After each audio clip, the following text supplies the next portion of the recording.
this virtual platform of Alchem in this COVID-19 time. Also, Alchem is supporting the medical fraternity for the continuing medical education. I'm not taking much time for this platform. I am with Dr. Jabir Abdul Kuti is a moderator, and this man needs no introduction. So I'm handing over the session to Dr. Jabir Abdul Kuti and request Dr. Jabir to take over the session. Thank you, sir. Thank you. Thank you, Agish. Good evening to all of you. Who else is there? Your person? Anybody else is there? Good evening. All right. So I think we all are here, and we'll set the ball rolling. Anything? Any formalities? I don't think there is any need of any formalities. So we are going through a tough time. The world is going through a tough time after the first case in India, which was reported on Jan 30th in Kerala. But after that, the journey was better for the Keralites and not that great for some of the other parts of India. We have almost 67,000 cases and 2,212 deaths so far in India. Fortunately, we have only 4 deaths. There are some changes that is occurring where 1 week back we did not have much new cases, but now a few cases are coming up. Most likely, we may be seeing a much more large number of cases when all the expatriates are returning, and we don't know whether there can be community spread also. But anyway, this virus is teaching us a lesson, and I don't know when this virus is going to disappear or when it is going to leave us to our normal, natural life which we have been living. So this particular scenario has changed the world right now. Whether we are passing on to a new order or not, we do not know right now. It is quite premature to comment on it. But anyway, the world, all over the world, there are changes in the medical practice. There are changes in the priorities. There are changes in the way medical practice is being carried out in the elective as well as the emergency era. So we have specialities, specialists from various portfolios, cardiologists, endocrinologists, psychiatrists, and the neurologist. So I'll be throwing a few questions to each, mostly similar questions, which should help our people or our audience. It is not can we call it as spectators or audience? I don't know. New terminology. We should have a new terminology, but whoever is listening should get an idea about how COVID has changed the practice among us and how we are going to tackle it and what will be the change in the coming days. So I'll ask Dr. Vipin first. How did COVID-19 change your practice from Jan to till date? Right, sir. Thank you for the introduction and setting up the scene, sir. So being an endocrinologist, I'll be talking regarding the practice that has changed in my specialty after the onset of COVID-19. So as everybody knows, endocrinology practice is basically an OPD-based practice. So as everybody is being affected, the OPD numbers have reduced drastically since the onset of this pandemic. So people were worried whether we should come to the hospital to see the doctors, or is there any chance of getting the infection? So everybody was in a dilemma in the initial stages. So we know that if seek an endocrinology OPD practice, around 70% of the patients are type 2 diabetes mellitus, and a few patients are type 1 diabetes mellitus and gestational diabetes mellitus. And 20% of the patients are around with thyroid disorders, and we can say 10% of the patients are having endocrine problems. So the bulk of the patients are having diabetes mellitus. So from the data from the Chinese study as well as world over, what is happening is patients with uncontrolled diabetes mellitus who are having advanced age, nephropathy as well as heart disease is having a bad outcome if they get the COVID-19. And in a patient who is having a very good control with diabetes mellitus is having equivalent risk. So initially we also thought we will not encourage the patient to come to the hospital. And then we gradually came to know what are the problems these patients were facing when they are not having an access to the hospital setup. So many of the patients called us and complained that they are having a shortage of medicines, especially if the patients were using analog insulins. Like we know that the patients nowadays, many of the patients are using analog insulin. We know that it can be Humalog Mix 25, Novomix 30, or Rysodec, These are the insulins that patients were. So many of them were complaining, we are not getting this insulin. And second thing that they were discussing when we called them is the quality of insulin that they were getting. The cold chain is not being maintained properly. So there was a defect in the insulin that they were using. So the blood sugars is not getting controlled. And we know that there are a lot of new drugs which came to the market for the management of type 2 diabetes mellitus over a period of 1 to 2 years. And many of the patients are using SGLT2 inhibitors and newer generation GLP-1 analogs as well as DPP-4 inhibitors. So when we were using this combination of drugs, there was a shortage of this combination of drugs as well.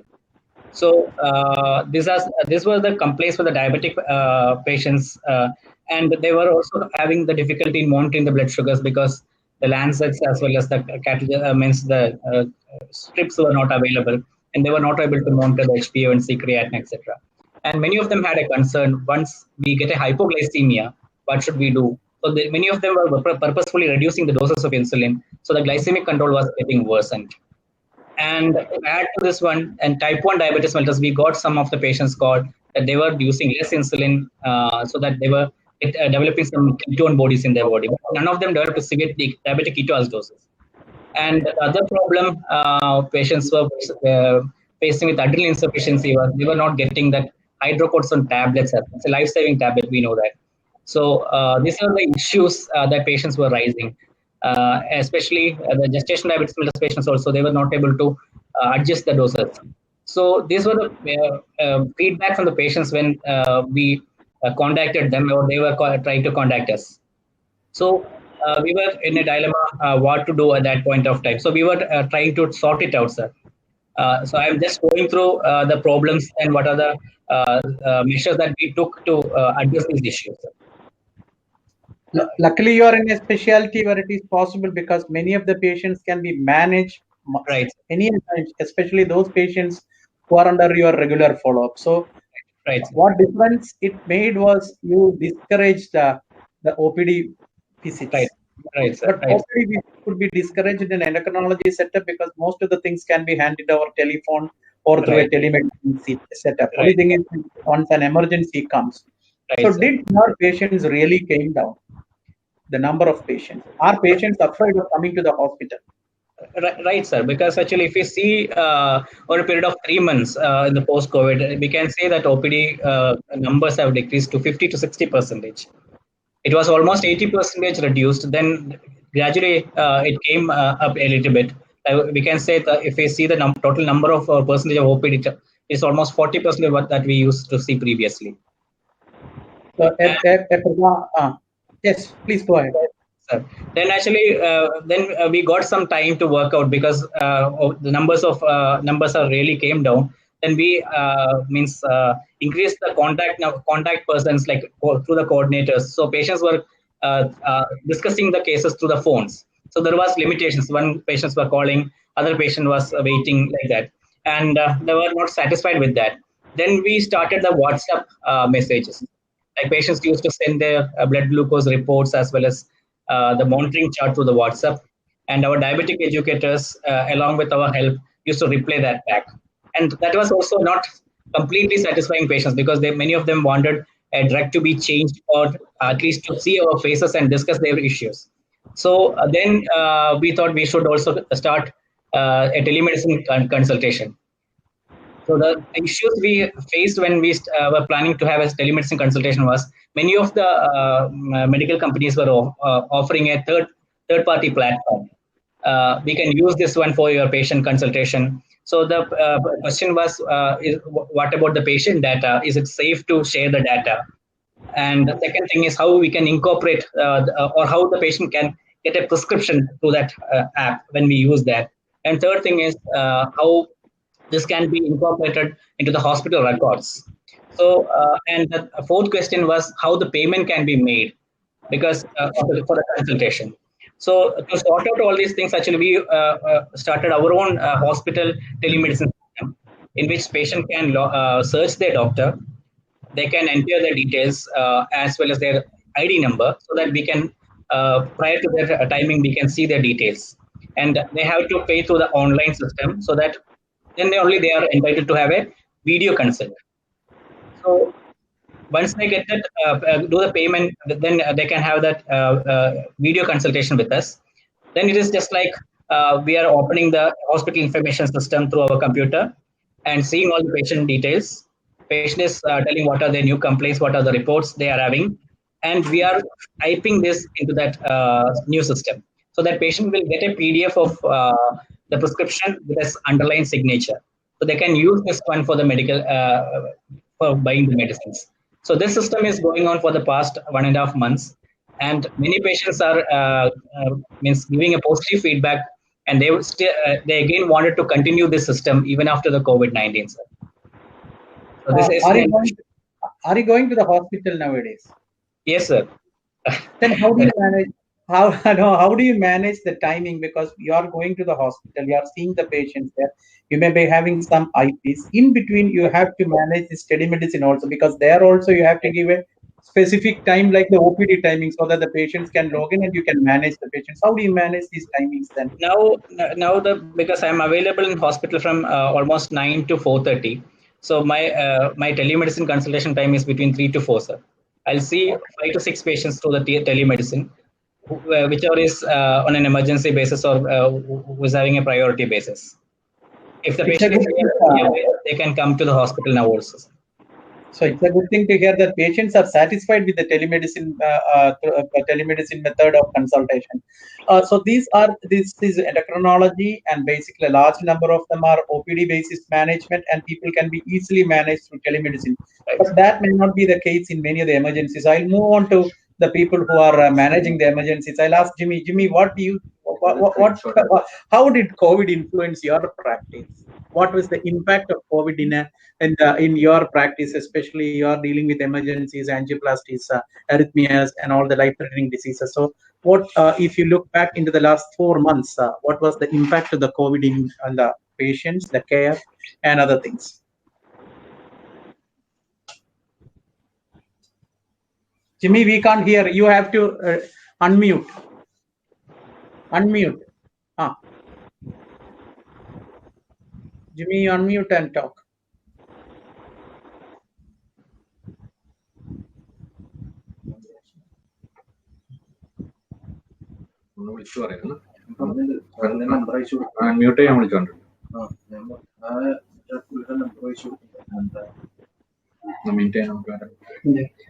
I think there is some technological issue where Jimmy, we can't. I'm not able to hear Jimmy. So I'll ask one more question to Vipin.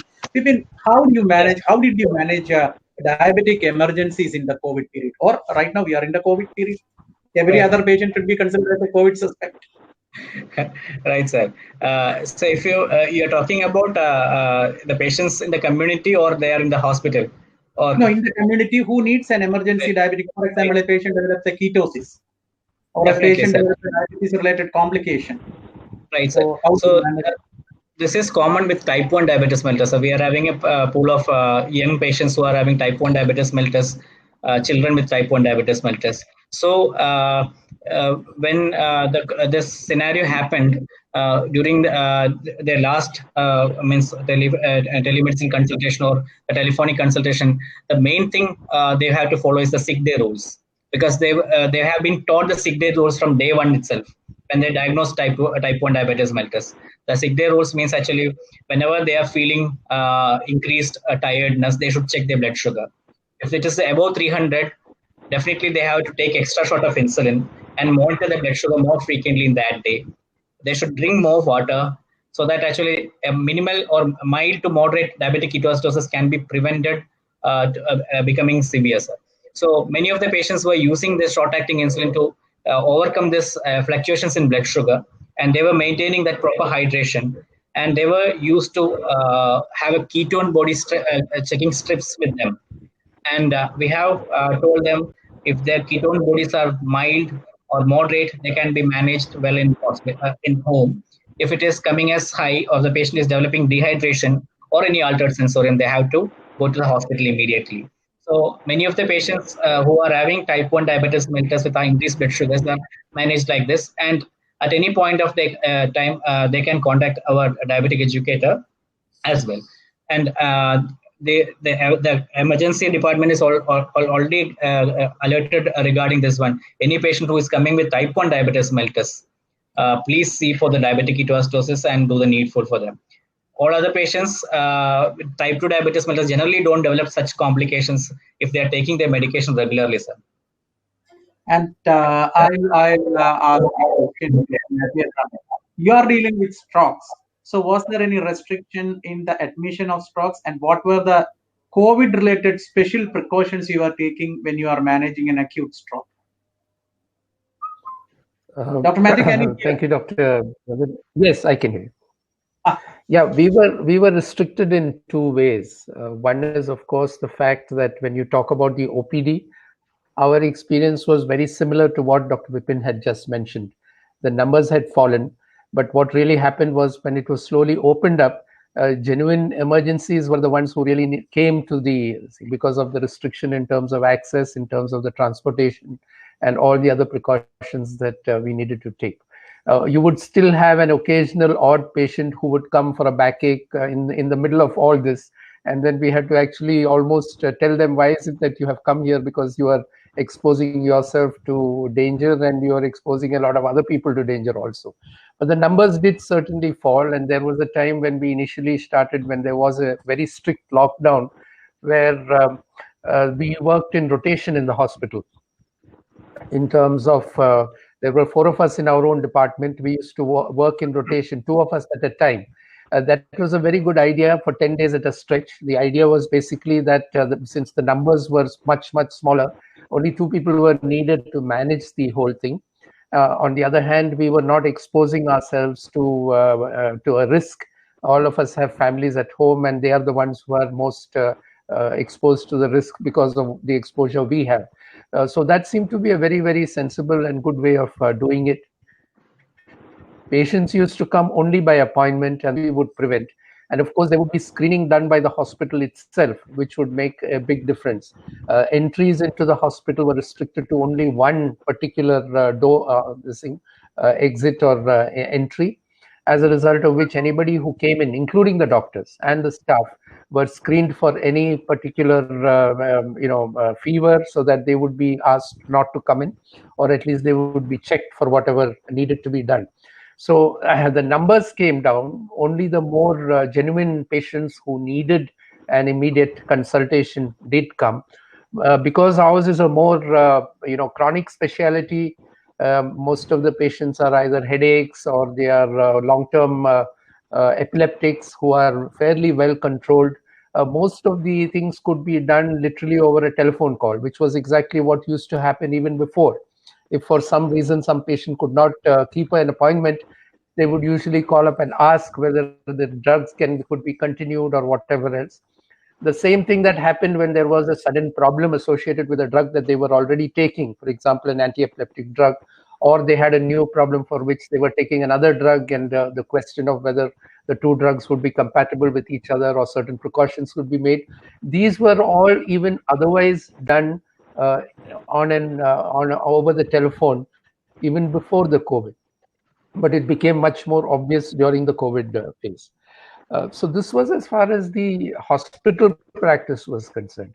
I'm afraid I did not do too much of telemedicine. We used to do it over the telephone, most of it, because to us in our own specialty, when it comes to just advice, we don't really need a face-to-face consultation.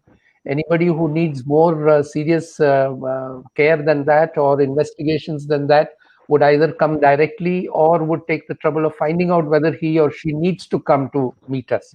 Or we would request them to see their local doctor, and depending upon whatever problem they had, the doctor could consult us, and that way we could see that emergency or immediate management could be done. Where it really made a difference was in the inpatients. Inpatients, of course, can you hear me? Yeah, we can hear you. Can you hear me? Yes, we can hear you very well.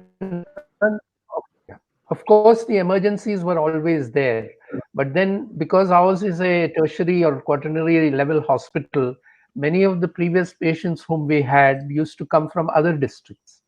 Now, because of the restrictions of inter-district, or they had delayed in coming over, That was one problem. So even the inpatient numbers did come down for a certain period of time before it has now picked up in the last couple of weeks, and both the OP as well as the IPs are increasing, and we are able to get the serious patients. Now, what is a very interesting and peculiar problem that has come is that any patient who has come from a hot zone, or who has come from abroad, or who has come in with a fever. Now, normally, if it was a neuro or a mixed medicological focus, we would be the ones who would first see the patient. We would make an assessment of it, take the basic tests that need to be done, and even the imaging immediately. And depending upon what we found, we would decide whether the patient should be admitted under us or would go to the required specialty. What has changed in the interim after this whole thing has started is that any patient who comes in with a fever, whether it is due to a urinary infection or whether it is a meningitis or a meningoencephalitis, all of them are semi-conscious or have an obtunded level of consciousness. All of them, after the initial staging and the initial imaging, if that is required as an emergency, would be going through the COVID team. And many of those patients are admitted under medicine, although officially under us, in the COVID ward, where they're looked after both by the medical team as well as the critical care team, with the immediate required consultations with the other specialties. Now, this had its advantages in the sense that it did not expose us to the risk of the problem, and it would not expose other patients in the ward or in the ICU to a possible COVID patient. But the disadvantage was the fact that it was only over the telephone that we could advise these patients. Actual day-to-day management, it was only the medical as well as the there is some connection problem. Dr. Matthew, I just wanted to ask, because neurology, there is one special problem in neurology, because when you have a sick patient, either due to stroke or due to a ischemic stroke or due to a cerebral bleed or due to a cerebral infection like an encephalopathy, there can arise a situation when this patient requires a urgent intubation. What was your protocol, or what is your protocol currently during this COVID period when you require a intubation? Because this is more important, because the COVID transmission, the chance of transmission is extremely high when there is a aerosol dispersion, and every medical person who is managing the patients should be very careful about prevention of aerosol dispersion. So your patients may require an emergency intubation, and in that case, whenever an intubation is required, what is your protocol on that?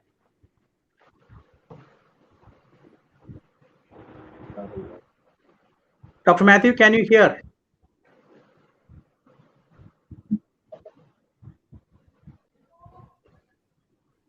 Yeah, this is a problem of this online business or the online meeting. Okay, Jimmy, can you hear us? Jimmy, you are not audible to us. Jimmy, what is happening? Why don't you unmute yourself? You unmute and then talk. Jimmy can be. Hi, Jaiprakash. Good evening. Yeah, good evening. So, Jaiprakash, are you seeing any emergencies nowadays? In your specialty, you may not require intubation in the business, isn't it? How often do you come across need for an emergency intubation? Mostly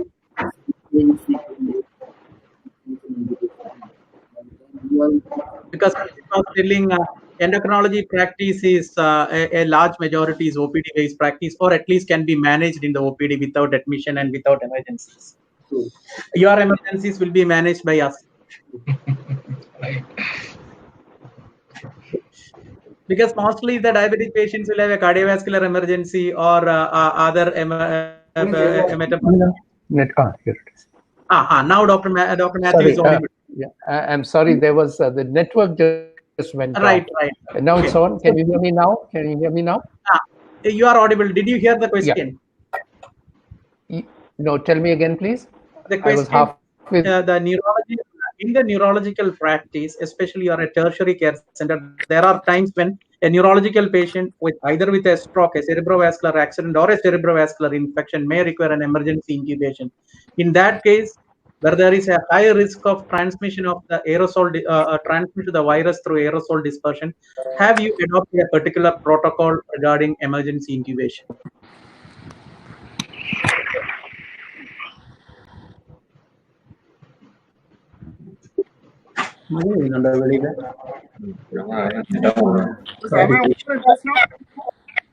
Jimmy started audible. Fortunately for us, we have a very, very efficient critical care team, and they are the ones who actually do the appropriate.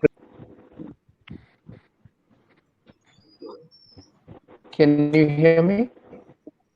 Yeah, yeah. Yes. Am I audible? Yes, you are audible. You are audible. Okay. Can I go ahead? Yeah, sir. Can you hear me? Yeah, we can hear you, man. Yes, we can hear you. We can hear you. You just talk.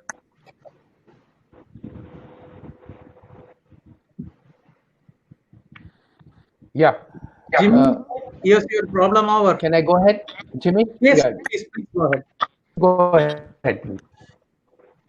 No, not Jimmy. Sir, you go ahead. Dr. Matthew, you go ahead.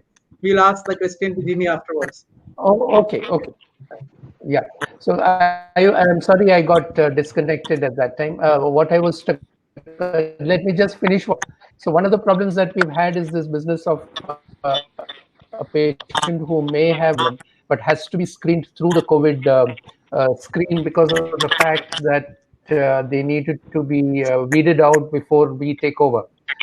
In fact, we had a patient just day before yesterday who came from aboard a ship. He was a foreigner, and because he came from, although he had a cerebellar stroke, he had to be screened through the COVID team. So they are the ones who are actually looking after him, although it is in consultation with us. Now, the other problem that has happened is that in these patients, for the COVID test to come back negative takes now, and hopefully in the next 1 week or so we wish our own local facilities to test these patients, and we would be taking 2 to 3 days before the computers got disconnected again. Now, if it is a COVID positive patient, the COVID positive patient now should go to the COVID designated center. With a high suspicion of COVID, we have to keep the patient facilities, which is every hospital has its own protocol for the isolation facilities. We have an isolation ward or a COVID ward. When there is a strong suspicion of COVID, we whatever be the condition, whether it is cardiac, medical, neurological, we shift the patient to the COVID or the isolation where they will be looked after, and the consultants will be visiting them, or they'll be they'll be supervising the management of the patient. The necessary investigations will be done, and when they found to be negative, they will be transferred to the respective departments. And as you correctly pointed out, there can be a problem in getting the test result. Now it takes at least 72 hours. Mostly it takes 72 hours. Jimmy, can you hear me? Yeah, I can hear you. Okay, now I can. Look, Jimmy, the first question I asked you was, you are dealing with cardiac emergencies, which is the commonest emergencies that is coming to the emergency department. So, how did COVID influence the practice of emergency cardiac management over the last maybe 3 months? Okay. So basically, like in emergency situation as such, the main common symptom what we cause is a chest discomfort.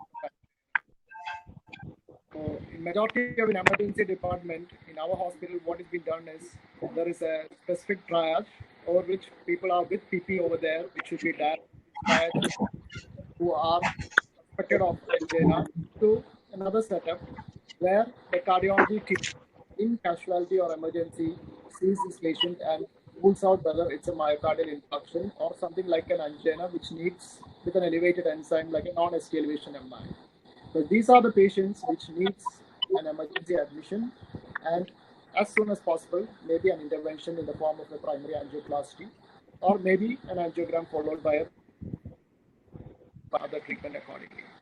So what protocol we usually do is to rule out whether these patients with a typical angina has got any contact history, a proper history of a contact or patient relative with on quarantine or travel history.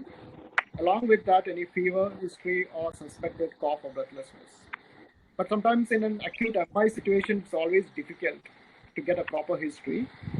In those cases, which needs an urgent intervention like an angioplasty within few minutes or maximum an hour, these patients, we usually take them to a CT thorax or a CT lungs just to rule out whether any features suggestive of a corona pneumonia, like a COVID pneumonia, especially the ground glass appearance and the peripheral involvement. If that is ruled out, most of these cases, if they are free of fever or any suspected infection, we take them directly for an angioplasty. And that too, we do it in a specific cath lab just for cases like this, which has been separately marked. And at the same time, an N95 mask, a face shield, and other proper equipments, not completely a PPE in all these cases, would be taken at least by the first operator, second operator, and two operators or two nursing staff near the head and the patient. But at the same time, the patient has got some suspicion of a contact history or a fever.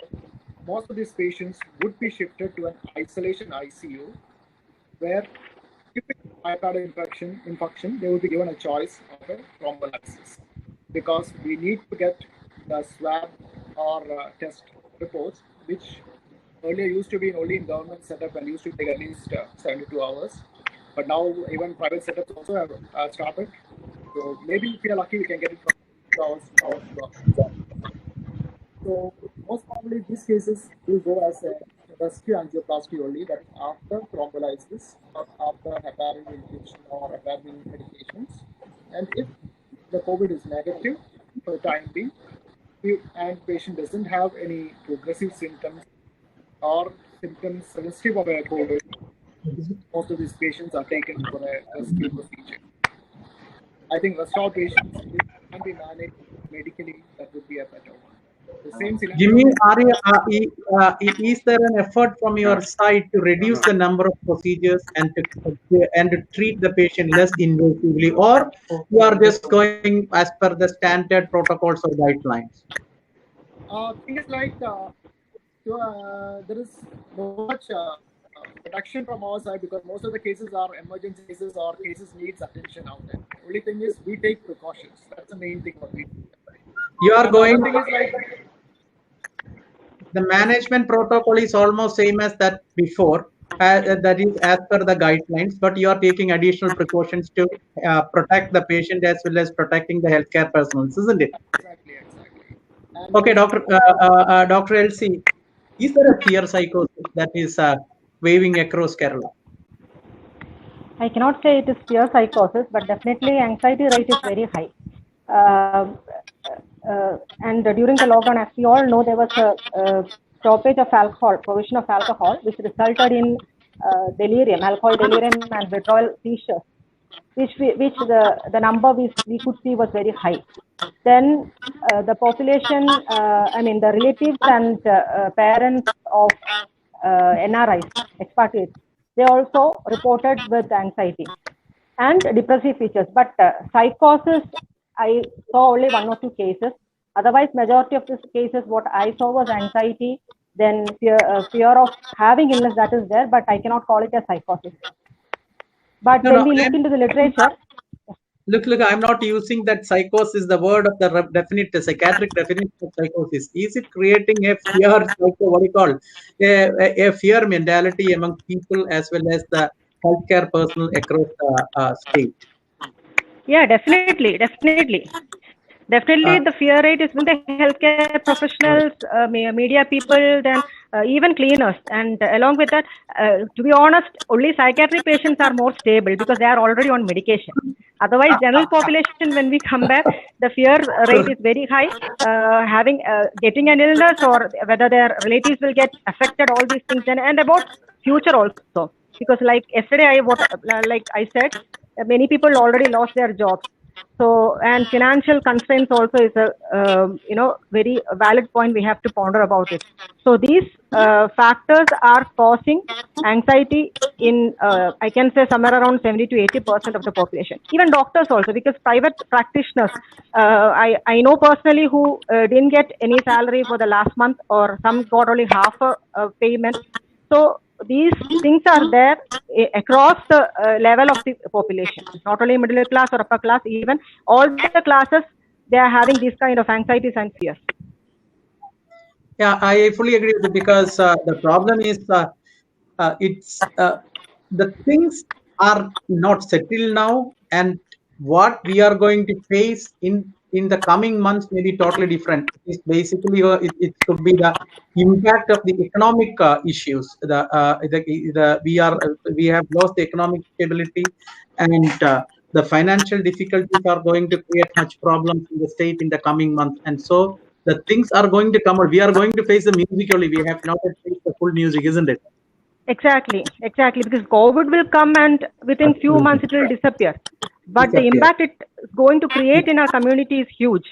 Okay, and being a mental health professional, what I am expecting is rate of suicide is going to be very high, because yesterday also I was quoting the same ratio. Out of 100 unemployment, 2 cases of suicide can be there. That's what the research is showing, or that's what the literature is showing. So being a mental health professional, I am expecting, or we are expecting, more rate of suicides in coming months. Is there an increasing frustration rate among the patients as well as among the healthcare persons? Healthcare persons, definitely it is there. Patients, you mean psychiatric patients or other patients? No, all you may be seeing a lot of other patients also, not pure psychiatric patients with some. Okay. Generally, the frustration is high because they are not able to come to the hospital. Even if they are coming, they have to take a lot of precautions, and fear of getting illness is there always. And our community are not used to all these kind of changes. I know that all the people are highly cooperating with the lockdown, but there are people, especially with personality issues, they are finding it difficult to comply on the instructions which government is laying down. And other issue is that, again, mental health issues, as per the literature shows that the mental health issues are high during any sort of pandemic. But I would like to say that Kerala, we have a different set of people. The resilience is very high in Kerala when compared to others. What I feel is the only shaking factor the Keralites will have is the financial constraint more than anything else. So we are yet to face the major social problems of this disease, the financial burden. Exactly. More than getting the illness or getting cured of it, more than that, the impact it is going to cause to the community is very huge, which is, we can't even imagine how much it is going to cost. As you previously stated, the doctors are also in trouble because their salary has come down, and most of the doctors, I think, they are all EMI people, so their EMI will be a trouble. Considering or expecting a regular fixed income, many of the people might have taken many financial commitments, and now they are in trouble. So and they are also worried now if the thing goes on like this and the pay is reduced. So their expectations of the pay is shattered now. Nobody might have never expected such a thing, that their salary will come down one fine morning. Their salary is made into half. So these troubles these things are going to create problems in the future. I just wanted to ask you, what is your advice on reducing or managing stress in the lockdown period, and will there be something post-COVID depression that is among the doctors as well as among the patients? Post-COVID depression, it's better to prevent. For the general population, what the advice we give is, to get adjusted with the lockdown, then doing exercises regularly, then get rid of lifestyle diseases, because getting up late, then going to sleep early, and eating junk foods, all these things are more common during the COVID lockdown. So we generally give advice to avoid all those things and to listen to music, then do all creative work or whatever passion they are having to upbring all those hidden talents. These are the general advice we give. But for healthcare professionals, see again, it's like we can divide, like who are handling COVID cases, their anxiety will be very high or their worries will be very high, and when compared to the other healthcare professionals who don't see COVID cases. See, people like us, I mean, people like me, I don't get direct contact with the COVID people unless my hospital starts admitting COVID cases. Otherwise, I don't get opportunity to see COVID cases. So the anxiety or the depression or whatever impact will differ between the healthcare professionals themselves.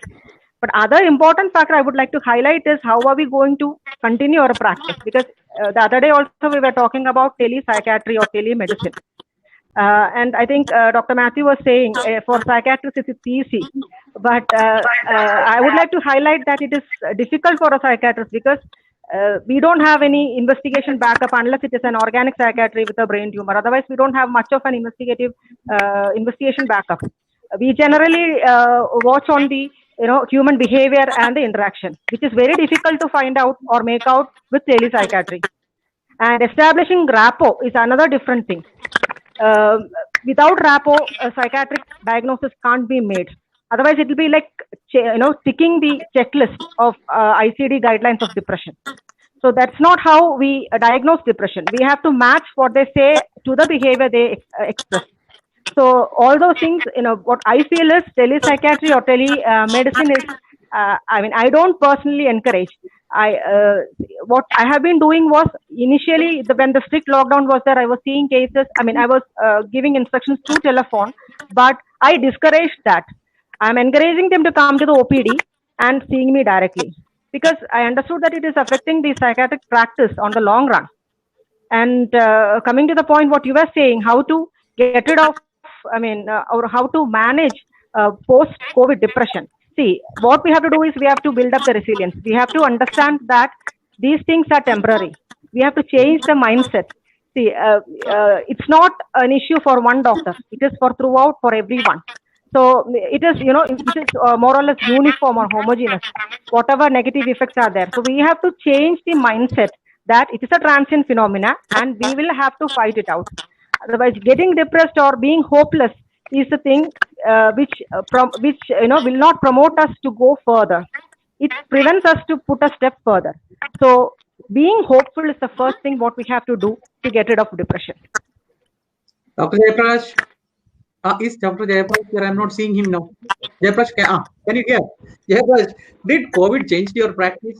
Have you changed your way of approach to the patient, the method in which you are seeing the patient, the admission of patient, the management of patient? What is the influence of the COVID on your endocrinological practice?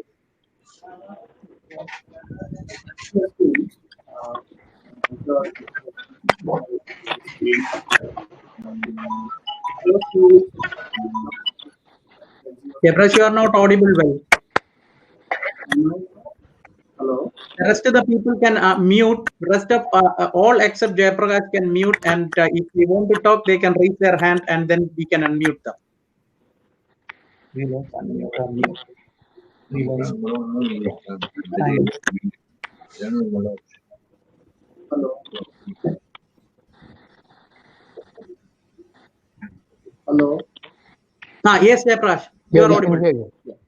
So, you are it applies to all specialties. Your approach and initial 2 weeks of lockdown, mostly we were, I think, as Dr. P was telling, telephone calls. And most of our patients were on chronic management, and we could advise them to continue tests and make necessary changes to the drug usage if it's needed. But personally, initial days were a couple of times how things were. But after that, we found that it became increasingly difficult. The advice of the patient, seeing changes looks easy, but then it was much more difficult than seeing people actually sitting and managing. We bring 2025 training, and so slowly we started encouraging patients to come to the PD. After that lockdown period over, patients started coming to the PD, and then the interaction with the patient again with the mask on, and the patient with the mask on, patient is made to sit at a distance, 5 feet or 6 feet. And the interaction with the patient also becomes difficult. Not so much as the psychiatrist, but then we also try to get rapport the patient, try to because we need to have confidence in terms of at least diabetes patients that in terms of their talking of advice and with the mask on and patient is at a distance, I find it becoming difficult. There's a lot of effort from our side to kind of convince them regarding how the lifestyle change needs to be implemented. One thing, as far as diabetes patients are concerned, is one more complication that we are able to control diabetes is the chance of fluid becoming severe. So at least we are and our complications in terms of severe disease is more in patients with diabetes. So that's something that's making people get more motivated in terms of controlling disease. I'm sure we will go upload and see which patients with diabetes, uncontrolled diabetes, people are getting diabetes and fibrosis, even at trying other forms of medication, sugars, and suddenly people started deciding to control their disease. Now they know the importance of diabetes, leave alone the other complications. With COVID coming into the picture, they want to control the diabetes, and they have started coming and following it. Most of the patients, at least in this group, which I've seen, that diabetes control have actually improved. They have become more with their diet, and they themselves actually improve the diabetes control. Maybe sitting at home and tell some of the stress and the things would have impacted. At least the motivation to control the disease has actually improved. Other endocrine disease, second most one is thyroid, hypothyroidism. Mostly we got from the managing telemedicine or telephonic is much more easier than patients. Regarding other core endocrine diseases, we need to have no previous. We cannot feature, we cannot complicated endocrine disease. So all these patients, at least in the period of lockdown, maybe you would advise them to continue same medication by time. But now, but practice, the way practice has changed, and I'm sure it cannot go on like this because of our quality of practice, because we have been kind of hands-on examining the patient and building their confidence, and especially complicated disease is always difficult. We are examining the patient counsel them. So the mask on and you are protecting that you're on. It's difficult to communicate and convince them, and feedback that we get from their side also can be difficult to get.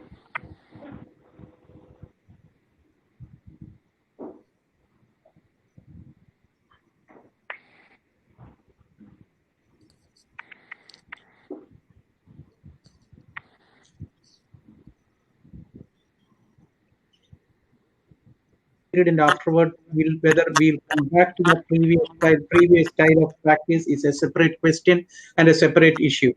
I hope that we'll come back to the previous way of medical practice, especially as Dr. Elsie was also pointing out.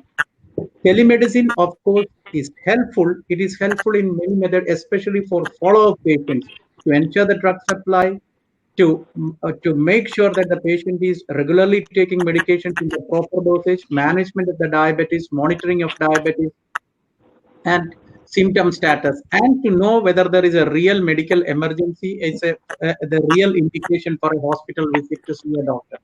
So these things can be managed to some extent over the telemedicine in many of the specialities, but there are of course medical emergencies that has come to the hospital, and the hospitals and the doctors have adopted a policy that unnecessary hospital visits will be avoided, and non-emergent hospital visits should be minimized as much as possible, and emergencies should be managed as it was an emergency, and mostly considering each emergency patient as a potential COVID suspect for the time being. And regarding the telemedicine, I would like to get the opinion of other people also. Dr. Elsie has already made her point about the opinion of the other people. Jimmy, Vivek, Vipin, and Dr. Matthew Abraham. What do you think about the scope of telemedicine, and whether in future we'll be continuing the telemedicine on the background of the experiences we are getting over this period of COVID? Dr. Jimmy, what do you think about telemedicine? Will you be continuing the telemedicine in the future also, or is it only for a transient period during this COVID period? Is it for me? Okay. I think the COVID period is not going to end. Going to continue. Do you like telemedicine? To an extent, I think that looks sounds good. Okay. What about Dr. Matthew? You are a very experienced person. What is your opinion, view on telemedicine? Is it going to stay back, or we'll say goodbye? No, I look at it from two different points of view. Dr. Elsie had spoken about the economic impact of what COVID is going to do, and that is going to last for quite some time, maybe 2 to 3, come back to normal. But one of the good things that can affect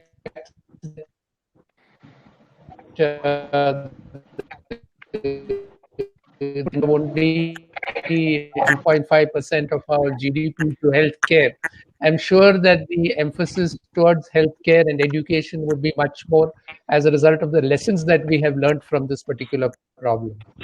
The other aspect of it is the fact that a lot of public pressure on government to upgrade the local facilities in government hospitals.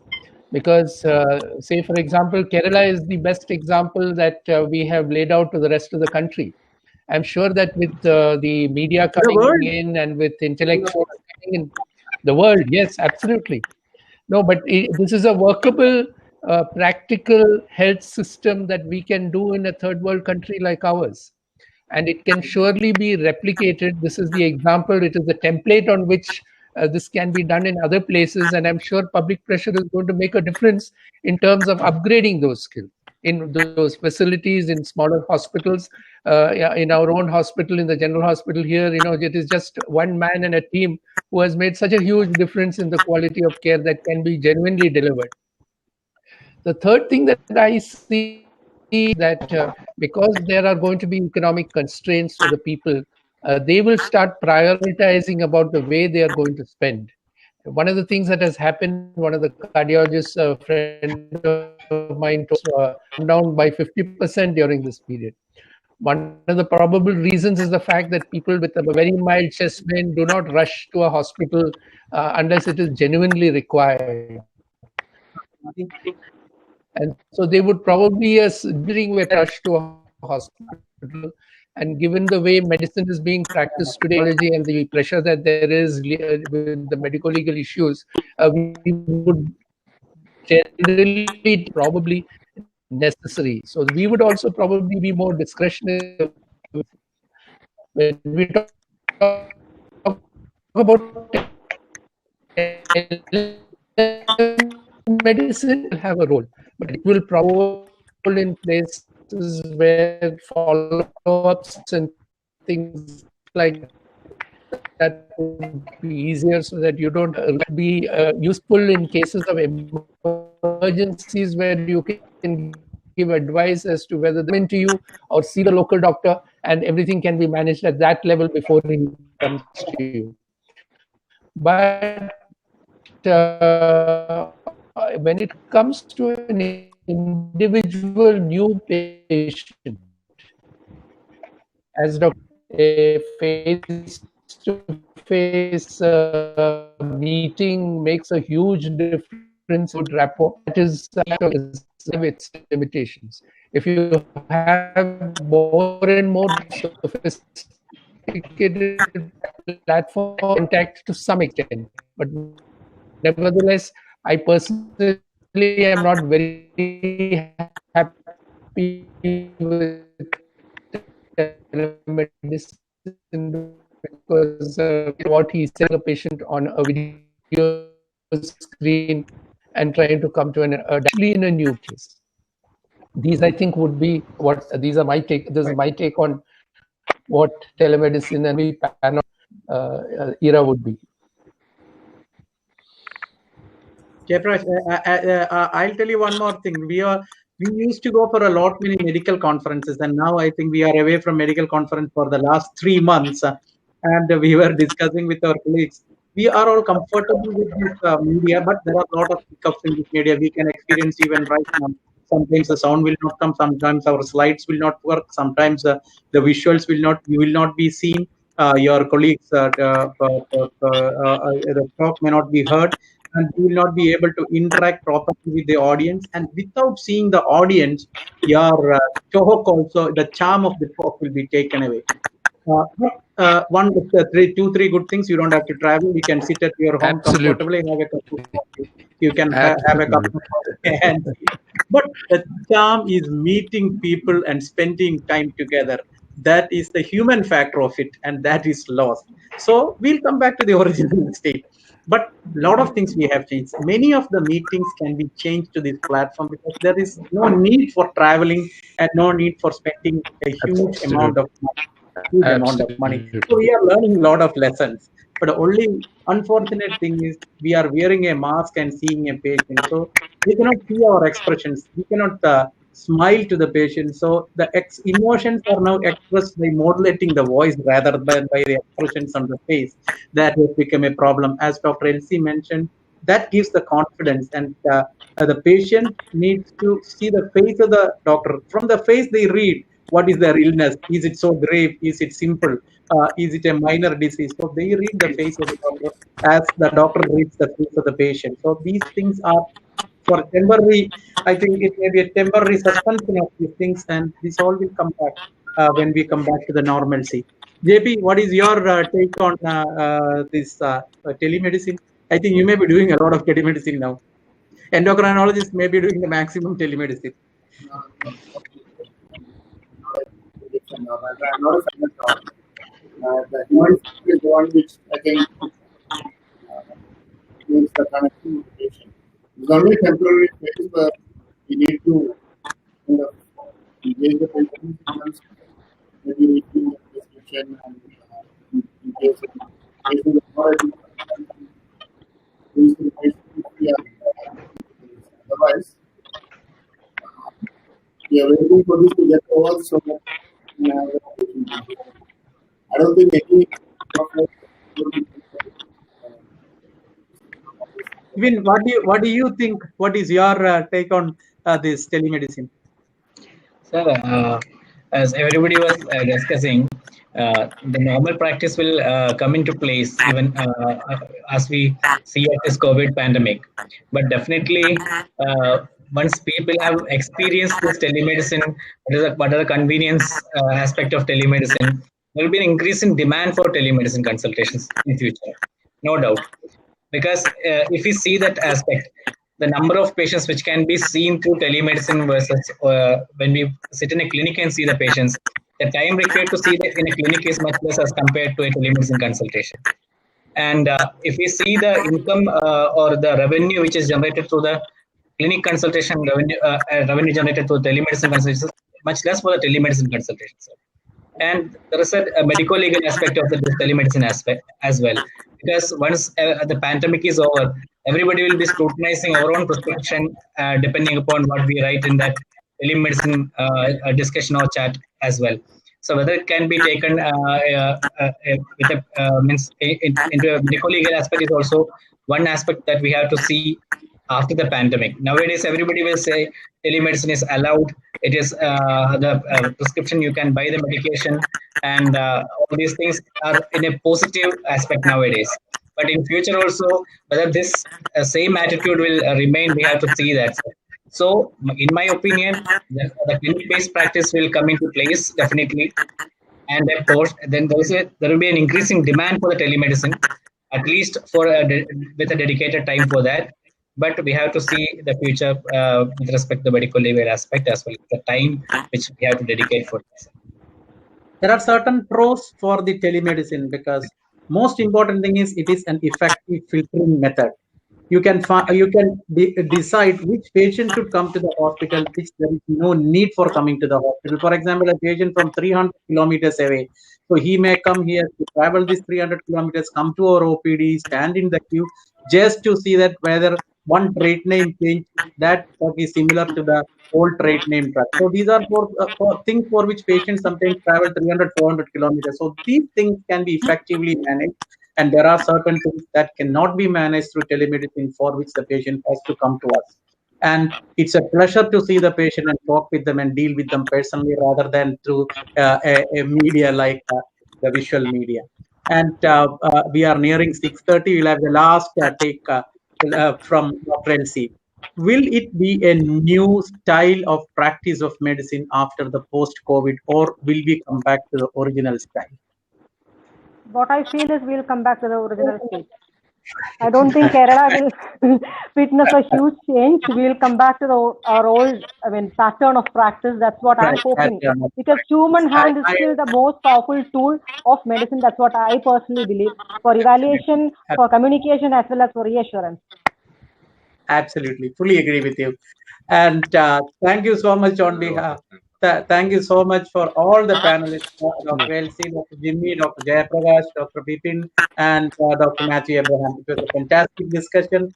We all shared a lot of things, and we have to come to a conclusion. Most important thing is that we have changed, the practice change was there, but most of us believe that the practice change is only a transient phenomenon and we'll come back to normal. Meanwhile, we have to take adequate care to protect ourselves. That is important. At the same time, proper patient care should be provided also. So it's a delicate balance which we have to institute. Thank you so much. Thank you, sir. Thank you, Dr. Jabir. I myself, Vekish Mohan, once again thanking each faculty sitting over here. Dr. Jayaprakash, Dr. Vipin, Dr. Matthew, Dr. Jimmy, and LC ma'am. Once again thanking on behalf of Alchem Chronic for your time and sharing your knowledge, thoughts, and idea about telemedicine and during and post COVID-centric patient approach. Once again, thank you. Thanks a lot. Bye. Bye. Bye. So we'll all sign off. Okay.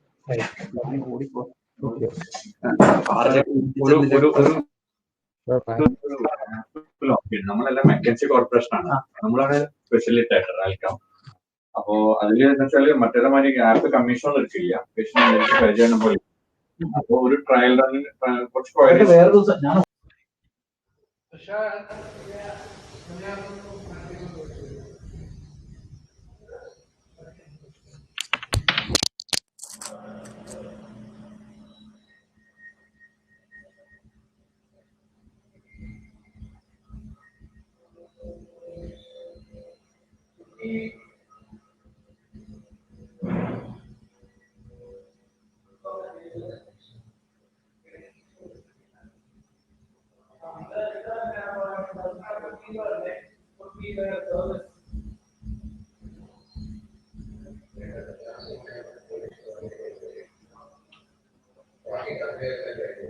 Ba.